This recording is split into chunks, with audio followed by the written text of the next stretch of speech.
मी त्या पावलांनी मालिकेच्या आजच्या भागामध्ये प्रेक्षकांना आपल्याला पाहायला मिळालं, कला ही खूपच विचारांमध्ये गुंतलेली असते. शापमुक्तीसाठी काय करता येईल?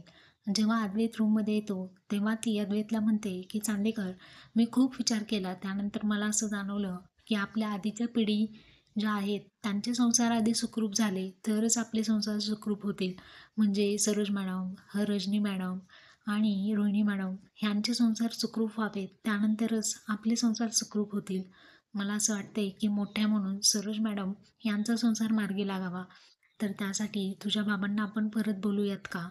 त्यावरती अद्वैत चिडतो आणि म्हणतो, वेळ लागले का तुला? त्या माणसाबद्दल एकही शब्द बोलू नको, ज्याने फक्त मला जन्म दिला. माझं पालन पोषण संगोपन ही कोणतीही जबाबदारी घेतली नाही, आणि जो स्वतःहून घर सोडून गेलाय तो पुन्हा घरामध्ये येईल याची अपेक्षा तू करू नको. आणि हा विषय इथून पुढे काढू नको.